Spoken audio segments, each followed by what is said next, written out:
l'analyse organique.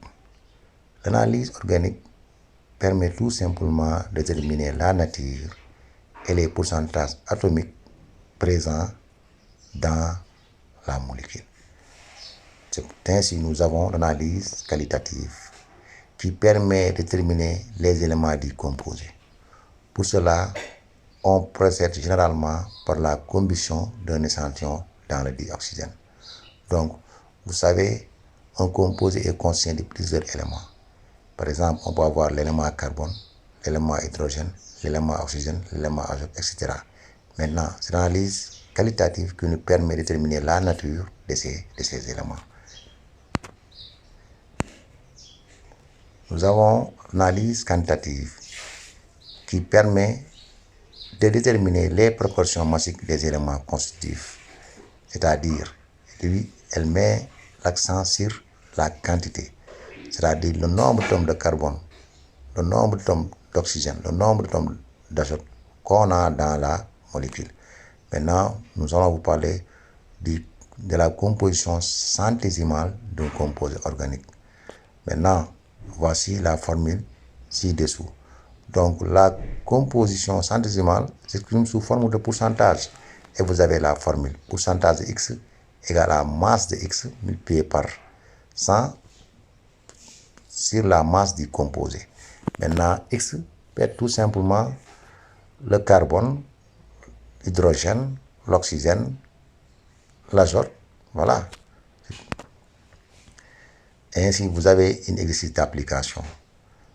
Dans l'exercice d'application, qu'est-ce qu'on dit? On dit un composé organique a pour formule brute C2H4O. Calculez les pourcentages en carbone, en hydrogène, en oxygène pour une mole de corps.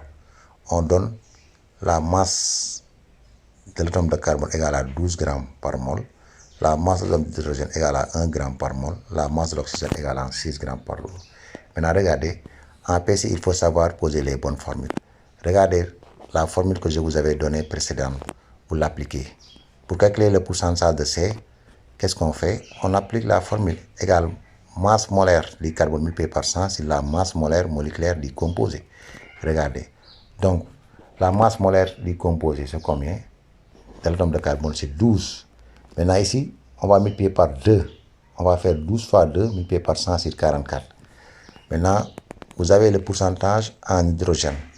Pourquoi on a fait 4 multiplié par 100 sur la masse molaire du composé?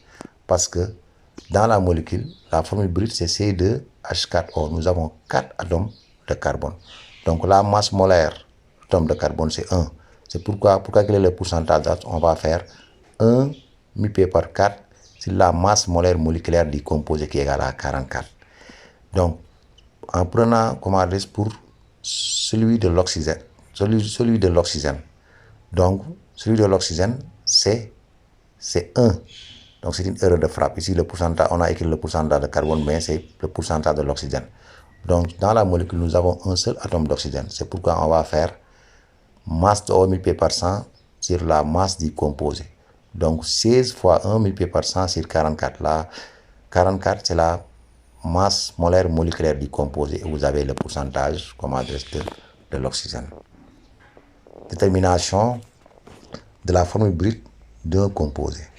Par exemple, on dit soit un composé CXHYOZNT. Vous savez, X, Y, Z, T, ce sont des entiers. Maintenant, on ne sait pas maintenant la valeur de X, la valeur de Y, la valeur de Z, la valeur de T.